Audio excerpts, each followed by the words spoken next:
buenos días. Buenos días. ¿Cómo han pasado? Bien, bien. ¿Usted cómo va? Bien, gracias. Mejor.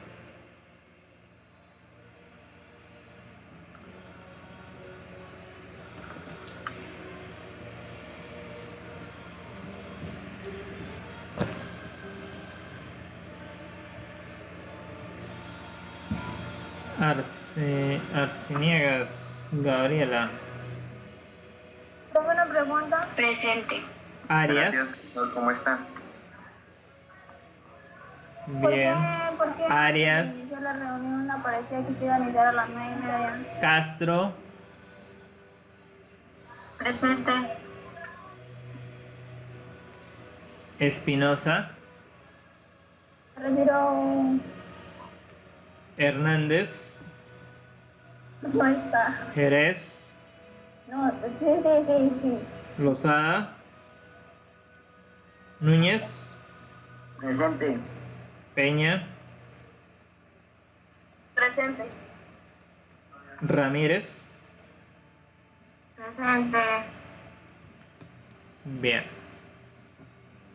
Te invito a inclinar su rostro, vamos a orar. Querido y bondadoso Señor, te damos gracias por tus bendiciones, por tu compañía. Queremos, Señor, que puedas bendecir a cada uno de los jóvenes del grado 10º, que tú les guardes, que tú les ayudes a culminar este cuarto periodo satisfactoriamente. En el nombre de Jesús, amén.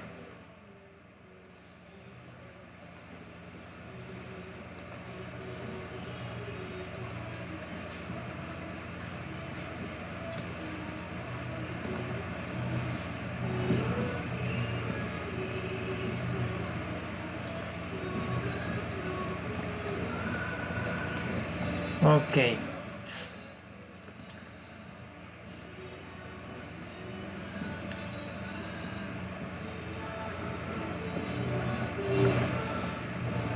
Pues tenemos para la clase de hoy inicio o la temática de ontología.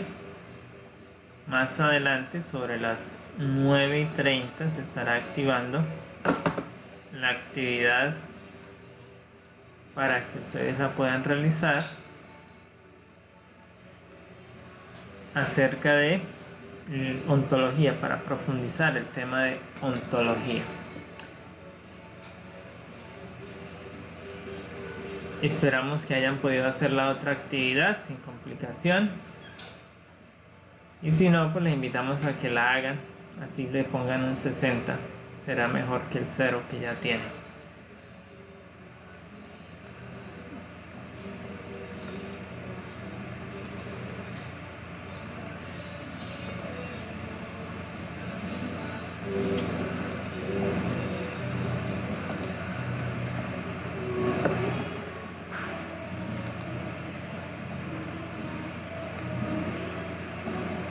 La ontología. ¿Alguno habría escuchado acerca de este campo de la filosofía? No, señor. Ese ya no lo habíamos visto este mismo año, ¿no? No, ni idea de qué es.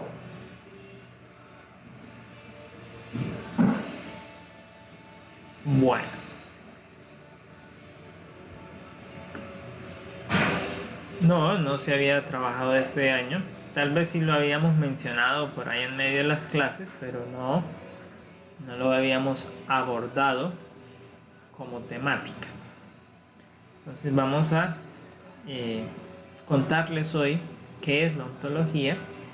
El próximo año profundizaremos porque tendremos que abordarlo desde otra perspectiva.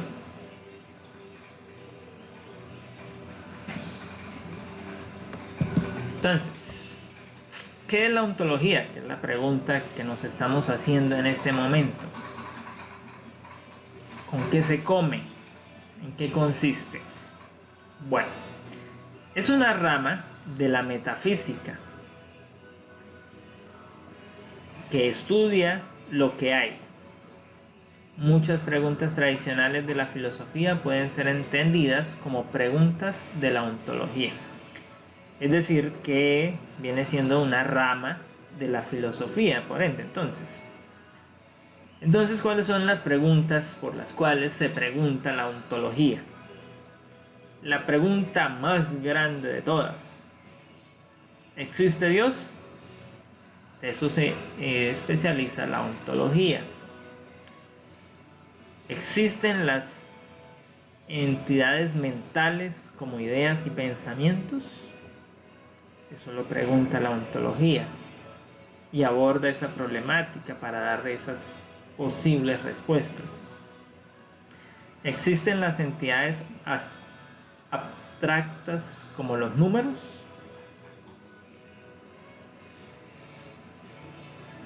¿Usted ha visto el 1 por ahí caminando? ¿Lo ha saludado alguna vez? Es justamente lo que aborda esta ciencia. ¿Existen los universales? Es una de las temáticas que abordó Aristóteles. Entonces, la ontología, como rama de la metafísica, estudia cosas que están más allá de la física. Eso es la metafísica, el estudio que está fuera del campo que nosotros llamamos física o del campo material. Entonces, la ontología es una rama de la metafísica que hace parte, o que la metafísica es considerada por algunos como la primera filosofía o la filosofía básica, un campo de la filosofía. Por lo tanto, también, entonces la ontología es una rama de la filosofía, un campo en el cual se especializa. ¿Y cuál es la especialidad de la ontología entonces? Porque ya vimos las preguntas que abordan, pero en sí no nos han dicho cuál es ese campo. Entonces, esta representación que tenemos aquí, esta lluvia de palabras sobre una obra de arte, nos pueden acercar más o nos pueden dar una idea de lo que es entonces la especialización de la ontología. Entonces, la ontología estudia si algo es real, con la razón, con los sentidos, si la existencia, si la identidad de un ser puede ser apreciada o no. Por eso entonces, para la ontología es fácil abordar la pregunta acerca de la existencia de Dios, o como lo diríamos hoy, de Dios. Entonces, actuar, interpretar, intención, cognición, pensar, experiencias, percibir, comprensión son parte de todo ese proceso que desarrollaría la ontología para dar la respuesta. El centro del asunto de la ontología es el estudio del ser. Por eso lo tenemos aquí hacia la parte central. El ser en tanto que es. ¿Pero qué es el ser? Es lo que hay que entonces abordar desde este campo de la filosofía. Y aquí entonces es donde nosotros podemos entender las cogniciones que tenemos acerca de Dios, pero también nos permite abordar o comprender por qué algunos estudiosos de la filosofía se enajenan de Dios, siendo que la filosofía aborda la pregunta de Dios y da respuesta a esa pregunta desde varios campos, y uno de esos es la ontología. El otro, pues, es la metafísica propiamente, y otra de las ramas sería la teología. Pero entonces, ¿será que estos filósofos desconocen esta parte de la filosofía? ¿Qué habrá pasado con ellos? Entonces, veamos. Entonces, etimológicamente, la palabra ontología proviene de dos términos griegos, ontos y logos. Ontos, que es ser o estar, y el logos, que ya sabemos es el razonamiento o conocimiento. Entonces, ontología es el razonamiento del ser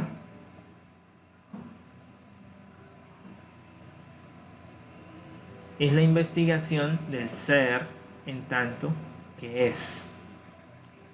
Pero, ¿qué es el ser? Para poder estudiarlo.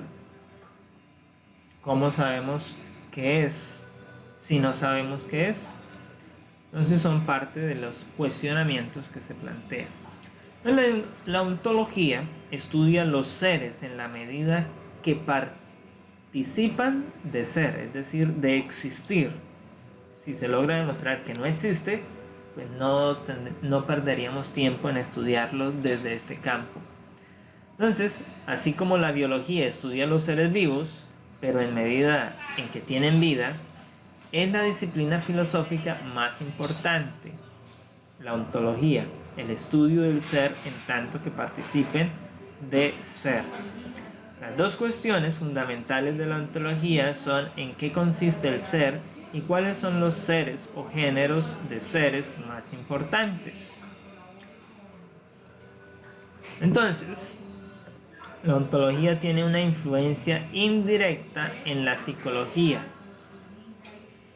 pues si consideramos que el ser es espacial y temporal, es decir, si se define como un punto de vista materialista, la psicología que propondremos sería distinta a la que se puede defender si creemos junto con lo espacial y lo temporal hay un ser puramente temporal. Es decir, se defiende un punto de vista espiritualista. Entonces recuerden, la ontología viene a espiritualizar la psicología, por decirlo de esta manera. Los planteamientos ontológicos que descubrimos del ser permiten tener experiencias espirituales al individuo, como lo apreciamos aquí en la imagen, ¿no? Es una imagen espiritualista que podríamos decir está en el campo de las teorías de la nueva era, del campo de las dimensiones energéticas y todos esos asuntos que hemos escuchado por ahí hablar y que se derivan justamente de estas teorías ontológicas que vienen a influenciar los campos del conocimiento indirectamente, pues la psicología, creando otros conceptos.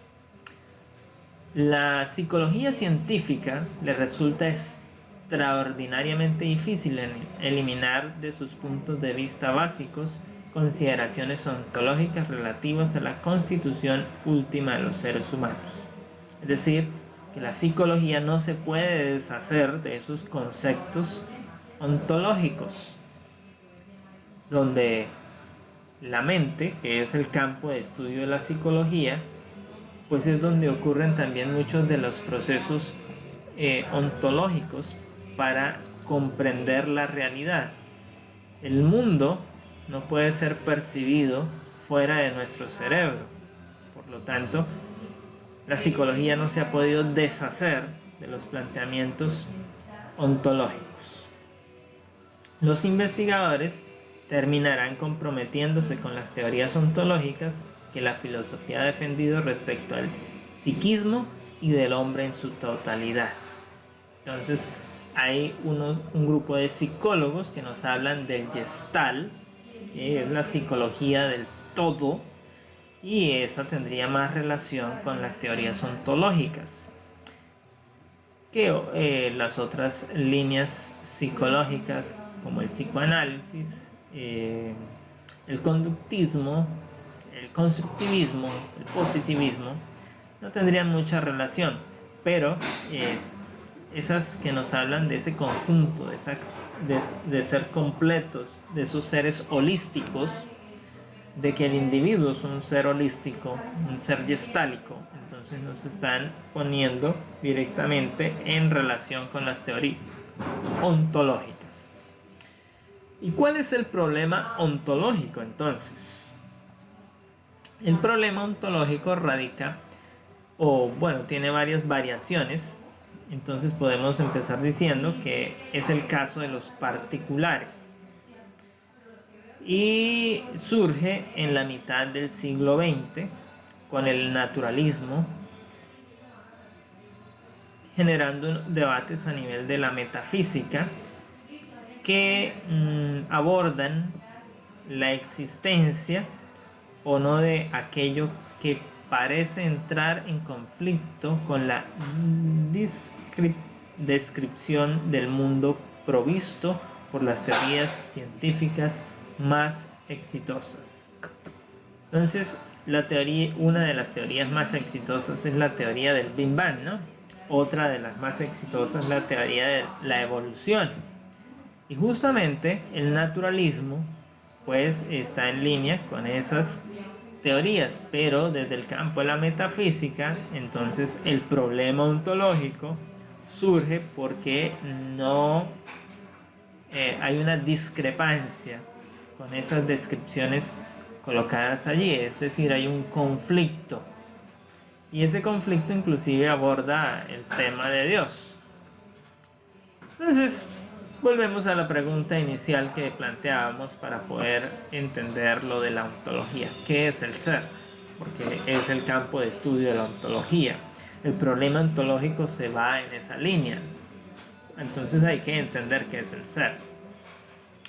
Entonces la pregunta es formulada por la ontología, pero resulta imposible definirlo porque implica elementos más generales que el ser y aún más generales que el no ser o el no existir. De acuerdo con uno de los filósofos contemporáneos, entonces se puede llegar a identificar el concepto del ser con el nada, con el concepto de nada. El ser no es nada, pero nada no puede existir y el ser sí existe. Entonces ahí vienen unas complicadas variaciones de la pregunta. Entonces, ¿cómo entender esa relación? Pues hay que ir al origen de la pregunta, porque aquí estamos hablando de un concepto que ha surgido en el siglo XIX o XX, tardíamente en el proceso ontológico, y la ontología tiene mucho más recorrido, así que tenemos que irnos hacia los comienzos de la historia, donde se planteaban las llamadas entidades abstractas.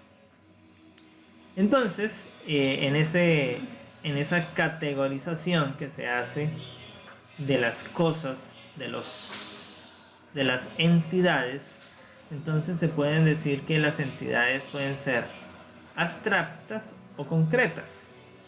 Son abstractas básicamente los conjuntos, los conceptos, es decir, estos que no podemos tocar pero que podemos representar, y entonces los clasificamos como abstractos.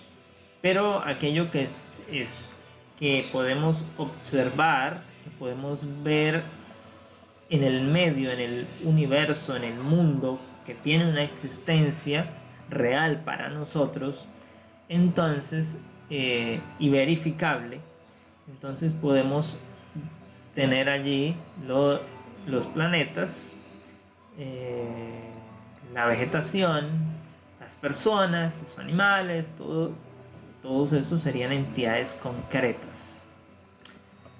Entonces, de acuerdo con las convenciones de la metafísica, y las entidades se dividen en dos grupos. Ya vimos, las abstractas, números, los conjuntos, los conceptos. Las concretas, los planetas, las personas, los animales, los árboles, lo que podemos ver, tocar, lo que interacciona con nuestros sentidos. Lo abstracto es lo que interacciona con nuestra mente, para entenderlo así más rápido. En el primer encontramos entonces estos elementos, repetimos aquí los mismos objetos. Ahora hay que entender el otro concepto, que son los universales. Los universales son esos seres que están en el universo, que son parte de la materia física y que tienen unas cualidades, unas propiedades, unos atributos, y que de esa manera podemos entonces clasificar las entidades concretas. A mayor cantidad de propiedades descritas, podemos hacer una mejor clasificación. Entonces, se nos plantea aquí el ejemplo de la seda. ¿Cómo puede usted saber la seda? Pues aquí en el ejemplo se nos plantea que la seda es suave, y para eso entonces se está aprovechando un concepto que hay en la propiedad de la suavidad, de la textura. Entonces ahí estamos materializando la existencia de la seda, porque empezamos a describirla, empezamos a tener interacciones con ella. La mente, entonces, lo que ocurre dentro de la mente ha sido parte de los cuestionamientos que se han hecho los hombres a lo largo de la historia. Y ahora que practicamos las llamadas necrosias, es decir, el estudio post-mortem del cuerpo humano para determinar el traumatismo que pudo causar la muerte o la causa de la muerte, del deceso, entonces pues podemos evidenciar que al abrir la cabeza, el cerebro humano, no vemos una mente, no podemos encontrar los pensamientos, no encontramos las ideas, no encontramos los recuerdos, porque estos son abstractos, no son materia, no son concretos. Entonces ahí surge el debate: ¿será que lo mental es una mera ilusión y que todo lo que hoy describimos en términos mentales puede reducirse a los procesos físicos que observa la ciencia? ¿O será que lo mental es algo efectivamente existente, que es inmaterial y que también resulta inobservable? Entonces son estos los planteamientos que surgen en el campo del estudio del ser, de la mente humana, del pensamiento del hombre, de su análisis, de sus recuerdos, de sus sentimientos. Y como les decía, pues hay que devolvernos en la historia, a la filosofía griega, a los orígenes de la ontología.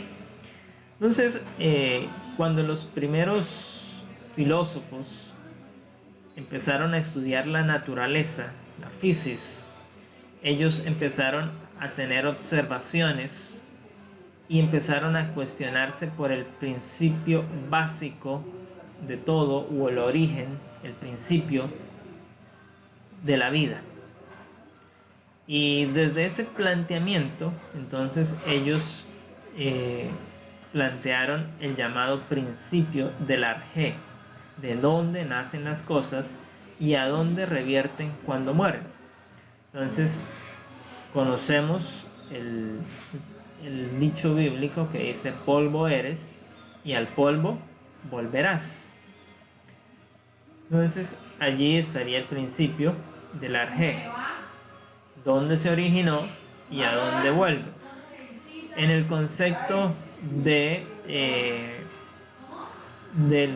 los filósofos, pues hay quienes plantearon que el principio, ese arjé, era el agua. Hay quienes plantearon que era la tierra, hay quienes plantearon que era el aire, hay quienes plantearon que era el fuego, otros plantearon que era el plasma, quienes hicieron unas relaciones y dijeron no, se necesita de los 4 elementos, otros dijeron no, está fuera de esos 4 elementos, ese principio es un demiurgo, es una fuerza externa, y algunos de ellos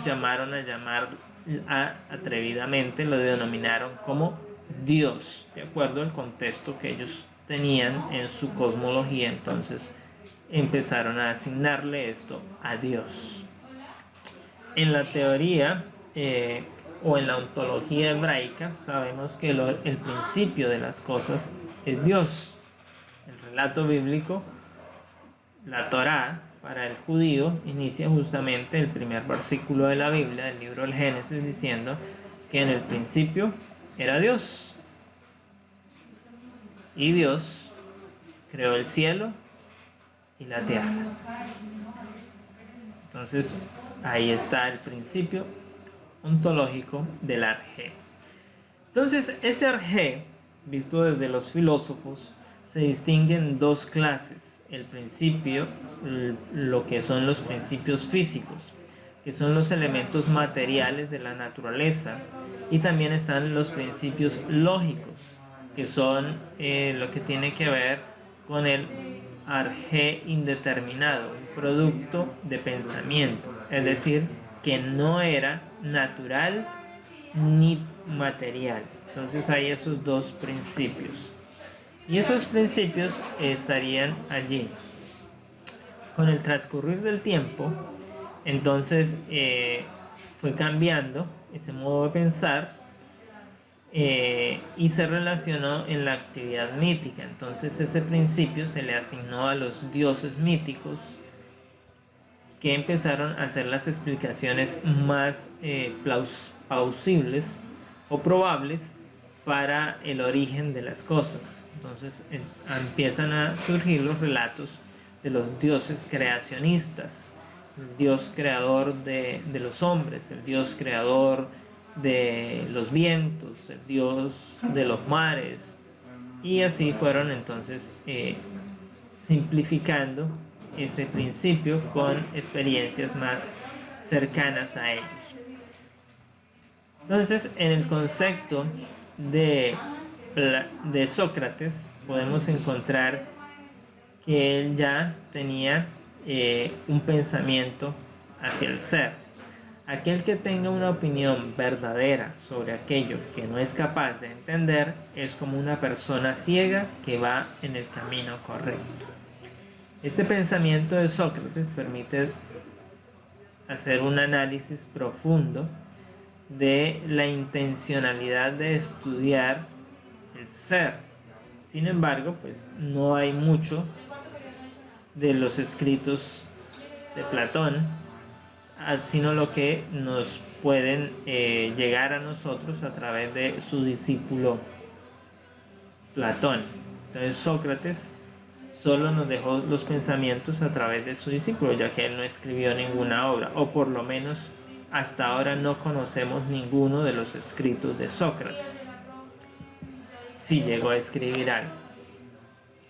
Esta frase también nos permite ver cómo entendía Sócrates el ser.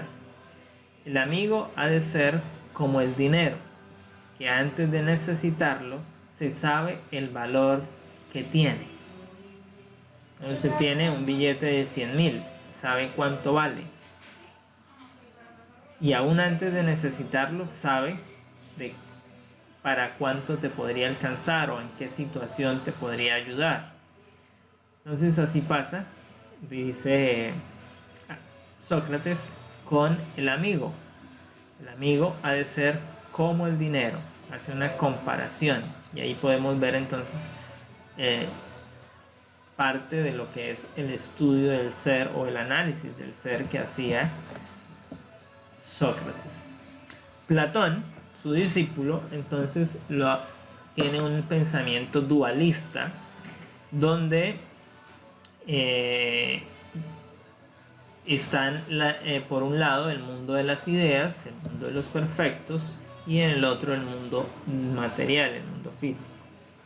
Entonces esa relación plantea un dualismo ontológico, y para ello pues escribió un mito muy conocido, el mito del carro alado, también conocido como el mito del Aurigia. Ese mito entonces permite establecer esa relación entre el mundo de las ideas y el mundo material, donde en el caso del ser humano la filosofía platónica o Platón plantea que el ser humano se compone de dos realidades. Una realidad que es el alma, que es inmaterial, y otra realidad que es el cuerpo, que viene siendo material. Que el alma, en su inmaterialidad, cuenta con dos facultades, la razón y la voluntad. Y que el cuerpo, en su materialidad, cuenta con dos facultades, las pasiones y los apetitos naturales. ¿Cómo entender esto dentro de la metáfora de su mito, la metáfora del carruaje? El carruaje resulta ser el cuerpo, mientras que los caballos son las emociones, el cochero es la mente del hombre y el pasajero es el ser. Así cada uno pues tiene sus elementos, sus interacciones. Aquí hay otra gráfica que realiza Concepción Pérez y nos permite ver, analizar más en detalle lo que es el mito platónico acerca del ser.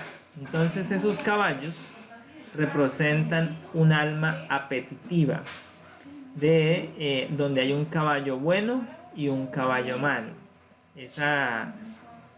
Ese caballo malo que es desobediente, entonces es el alma apetitiva que va por los apetitos, por los deseos desenfrenados, por lo que la Biblia describe como las pasiones carnales y viscerales. El caballo bueno es obediente, es irascible, entonces es mesurado, es ético, es moral, va por el buen camino. Pero el carruaje es tirado por los dos, es decir, que hay una interacción entre ambas, entre el bien y el mal a la hora de tirar el carruaje.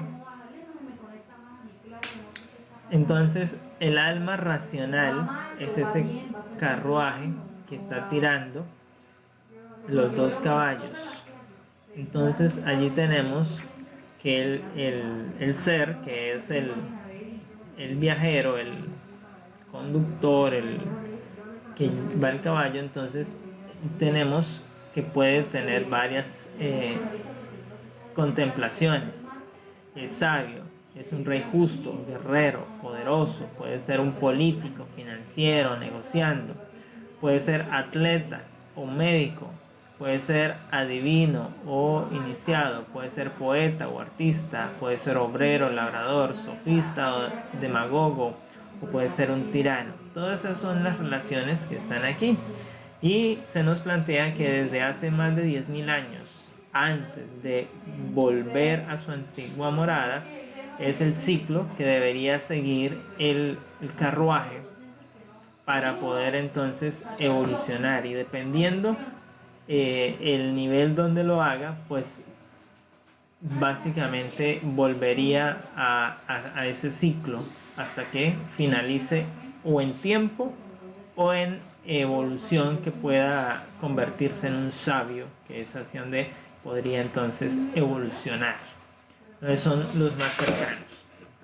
Platón también tiene este planteamiento. El cuerpo humano es el carruaje, el yo, el hombre que lo conduce, el pensamiento son las riendas y los sentimientos los caballos. Entonces ahí está, en esa frase está resumido el mito, podemos comprenderlo. Entonces, si somos el carruaje, entonces el hombre, en nuestro ser, es quien va conduciendo ese carruaje y nuestros pensamientos son las riendas. Entonces, ¿qué pensamientos tenemos? Estaremos dándole rienda suelta a nuestras emociones, a nuestros sentimientos, a esos caballos, es decir, a los caballos negativos del carruaje, o estaremos tirando las riendas de estos para que el buen caballo haga avanzar nuestra vida. Reflexiónelo, analícelo, cómo está en su experiencia de vida este planteamiento ontológico de Platón. Ahora, cuando llegamos a Aristóteles, que es el discípulo de Platón, entonces hace una diferenciación con Platón, con la filosofía de su maestro, al poner la teoría y la praxis. Aristóteles se desliga de Platón al bajar todo al campo material, elimina el campo ideal, el mundo de las ideas, y ahora está en la teoría y la praxis. Y en este campo entonces tiene una máxima: la amistad es un alma que habita en dos cuerpos, un corazón que habita en dos almas. Y aquí entonces le da vida a la amistad, o le da una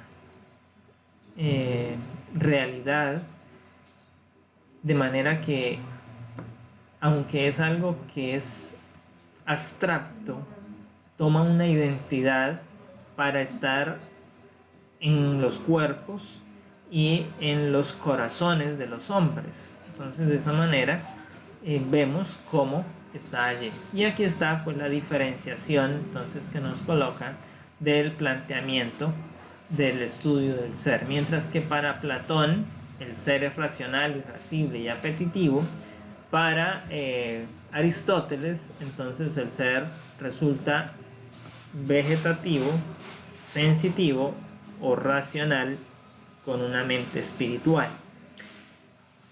En la racional debe gobernar las otras partes, y aquí Platón dice, Aristóteles plantea que debe haber inclusión, no solo lo vegetativo, sino que debe sumarse también lo animal, lo sensitivo, y que además de eso pues tiene que sumarse el hombre, la razón. Es decir, que el hombre, aunque es un cuerpo vegetal, vegetativo, cuando no tienes conciencia, no eres más que un vegetal, un cuerpo inerte ahí tendido en una cama, en estado de coma. Entonces, cuando se tiene sentimientos, pero no se razona, se es un animal, se actúa como animal. Pero cuando hay razón, cuando se piensa, cuando se es moral, cuando se es ético, entonces se es hombre, y es hacia allí donde nos lleva. Mientras que Platón plantea la inmortalidad del alma, es decir, que el hombre nunca muere, que su cuerpo es el que muere, pero queda su esencia. Platón, entonces, Aristóteles nos propone que el alma es mortal, que puede morir, que el hombre termina en un determinado momento, que esa mortalidad del alma está sujeta a la existencia del cuerpo. Platón no lo plantea así, porque el cuerpo para Platón es una cárcel donde está aprisionada el alma, y una vez el cuerpo muere, entonces el alma es liberada. Por eso, por ahí las ideas de que andan deambulando las almas, de que vienen después de muertos a cuidarte, a guardarte o a hacerte algún mal. No es así desde la cosmovisión de Aristóteles, ni tampoco en el que se alinea más con el concepto de la Biblia, que nos habla de la mortalidad del alma, aunque en el concepto bíblico el alma es el resultado de una suma entre la forma que fue hecha por Dios en el comienzo y el hálito de vida que colocó Dios en él. Entonces, para Aristóteles no ese es el concepto de alma, sino es una especie de espíritu que puede permanecer en el cuerpo y que tendría vida mientras el cuerpo esté con vida. En la ontología medieval conocemos que durante la Edad Media pues todo empieza a ser permeado por el cristianismo, ya que la Iglesia es la que empoderó o fue la heredera de los despojos que dejaron los llamados imperios que venían en sucesión. O dicho de otra manera, es el imperio religioso el que impera ahora a través de la Iglesia. Y de esa manera entonces pues son los filósofos cristianos quienes empiezan ahora a interactuar con el conocimiento, y pues dentro de ese campo está la ontología. Así que empiezan a acomodar las ideas de Aristóteles y posteriormente, bueno, primero las de Platón, luego las de Aristóteles, con las ideas cristianas, haciendo coincidir entonces la idea de la physis a la idea de Dios. Entonces la doctrina cristiana se convierte en un dogma durante la Edad Medieval y empodera dos dogmas principales. De un lado está el dogma trinitario, es decir, que Dios es un Dios trinitario, Padre, Hijo y Espíritu Santo. Y del otro lado está el dogma cristológico, donde se impone el concepto de que Cristo es hombre, pero también es Dios. Entonces se une la naturaleza divina y humana en la persona de Cristo. Ese es el dogma cristológico. Y son los dos dogmas que salen de la ontología medieval, justamente, son resultados. Es decir, que nuestras creencias religiosas que tenemos actualmente, porque la mayoría de nosotros aceptamos un Dios trinitario, pues son fruto de la filosofía de la época medieval. Y creemos en Cristo y creemos que Cristo es divino, pero también es 100% humano, por lo tanto es otro concepto que tenemos de la ontología medieval. No es de la ontología, no es de la fe cristiana propiamente dicho, como algunos lo hacen ver por allí, sino que es un proceso más reflexivo que pertenece al campo de la filosofía y que aporta a los conceptos de la fe. Entonces, la ontología de esta época, de este tiempo, de este periodo de la historia, se dedicó a investigar los principios de la realidad y cómo esa realidad resulta para todos los universos. Y hay que entender que el concepto de universos para ello era diferente al nuestro, ¿no? El concepto de universos para la época medieval eran los mundos. Hoy el concepto de universo es mucho más amplio. Entonces, esta adquiere un carácter más general y abstracto, y de las preguntas que cada día hacían crecer más las investigaciones que participaban de esta clase de generalidad medieval. Entonces, los universos empiezan a ser estudiados, empiezan a considerarse esos planetas, y si hay la existencia de esos planetas, entonces quién los crea, quién los diseñó, y si se considera, entonces ahí es donde surge el dogma de Dios, o se sustenta el dogma de la creación a partir de Dios. Hasta allí había sido la creencia de fe de las culturas en diferentes percepciones, pero a partir del medievo entonces se hace un razonamiento de esta creencia y se instaura como una realidad. Entonces allí descollan dos grandes filósofos, San Agustín y Santo Tomás de Aquino, que son dos padres de la Iglesia cristiana católica, dos monjes católicos que estudiaron este problema de la ontología medieval y que dan resultados entonces para nosotros. Entonces tenemos el dogma cristiano en un contexto, que es lo que se ocupa, cómo respondería el cristianismo a los conceptos filosóficos, y este dogma entonces es desarrollado por los padres de la Iglesia a partir de los textos sagrados, es decir, de los textos bíblicos, en comparación con lo que decían los textos filosóficos, y ahí se crea o se hace una amalgama, si lo podemos decir de esa manera, para crear unos conceptos cristianos filosóficos. Y entonces ahí es donde se coloca a Dios como principio de la realidad, a partir del dogma cristiano y la teología que se elabora a partir de ese momento. Entonces Dios es el principio de la realidad, no hay otro principio que no sea Dios. Y empieza pues la disputa con los universales, que era el tema de Aristóteles y que ahora abordado desde la parte cristiana, entonces sugerida a raíz de la adecuación entre el dogma cristiano y la filosofía pagana. Entonces esa disputa inicia justamente cuando hay esa amalgama entre las dos concepciones, entre las dos cosmologías, la filosofía que venía siendo pagana hasta ese momento, es decir, fuera del contexto cristiano, pero que ahora se hacía cristiana con la reflexión de estos filósofos de la iglesia.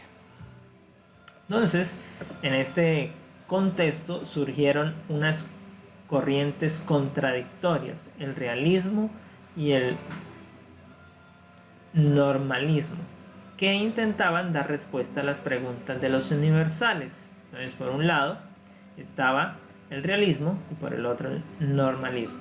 El realismo pensaba que lo universal existe como una sola cosa y que la existencia de las cosas estaban predeterminadas por la existencia de los universales.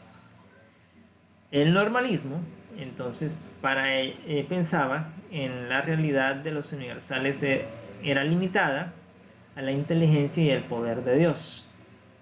La causa era Dios.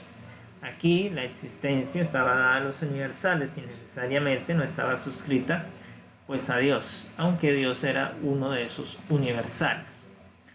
Entonces, San Agustín, quien identificó a Dios como el ser, por ser la identidad, la esencia para todas las cosas, son obra e inspiración de Dios. Este filósofo manejaba el normalismo. Entonces, nótese que aborda a Dios dentro de la pregunta del ser. La existencia de Dios puede ser contestada entonces por la ontología, le da una identidad y entiende su esencia y le da una causa que es el origen de las cosas, una finalidad. Santo Tomás de Aquino, que era la corriente contraria, entonces el realismo,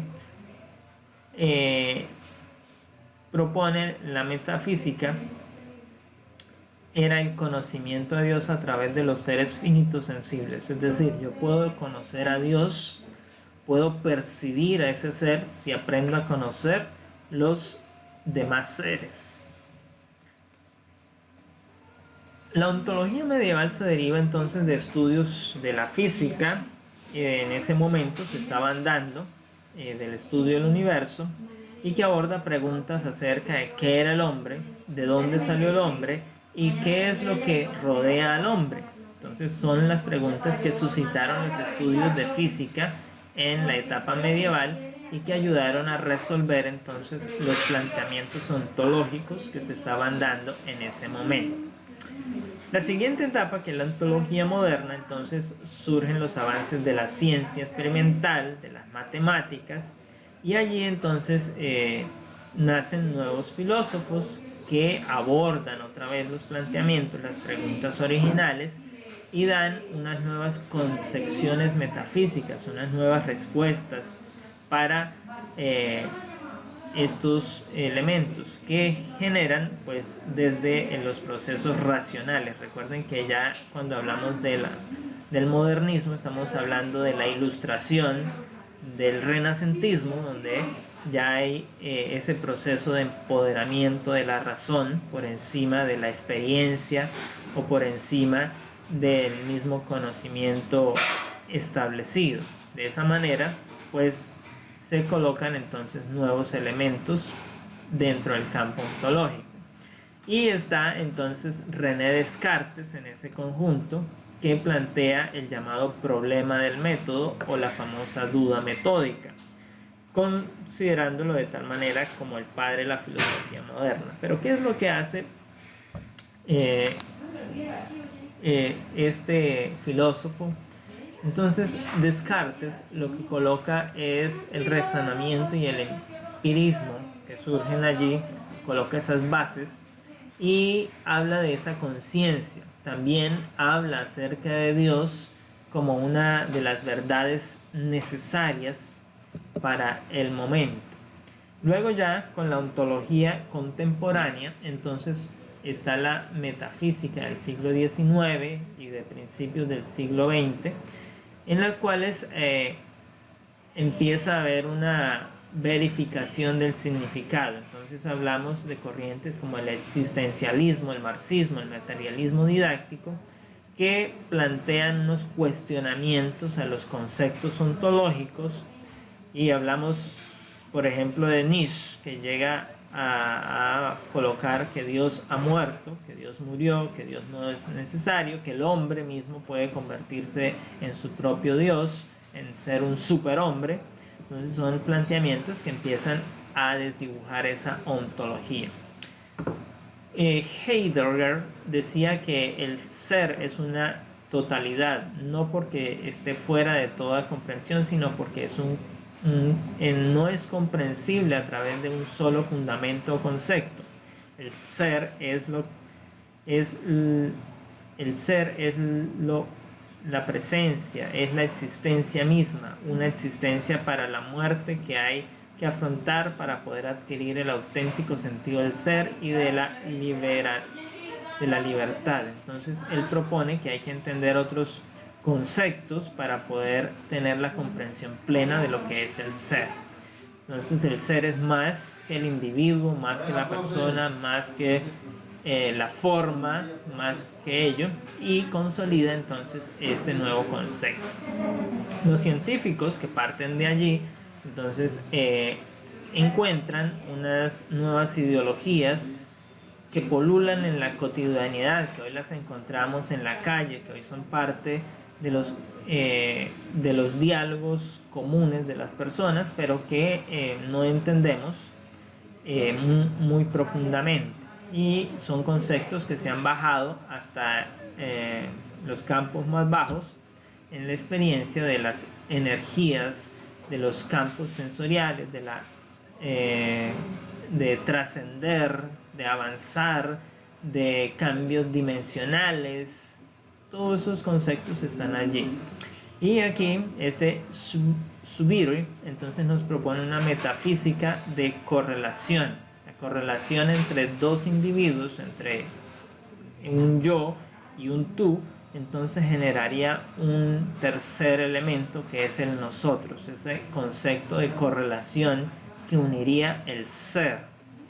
Entonces es la inteligencia del hombre la que permite al hombre aprender, es decir, apropiarse de ese conocimiento, de las realidades, de ese logos, y determinar qué es en sí esos conocimientos que requiere razonar, que requiere adquirir, que requiere meditar o que requiere para su propia experiencia de vida. Por lo tanto, entonces volvemos al sentido de la trascendencia. Sal al campo, reflexiona, camina bajo los árboles. Tu vida necesita tener interacción con el medio ambiente. Son discursos que están en boga y que son parte del proceso ontológico contemporáneo que está viviendo la humanidad. Entonces allí vemos todo lo que tiene que ver con este ser. Espero que les haya quedado un poco claro las concepciones de la ontología para estos días y que comprendan de lo que es el estudio del ser. Entonces les invito para que puedan hacer la actividad que está propuesta para entender de una manera didáctica lo que son las relaciones allí y hacer ese análisis. Listo, les deseamos un feliz día y el Señor les bendiga.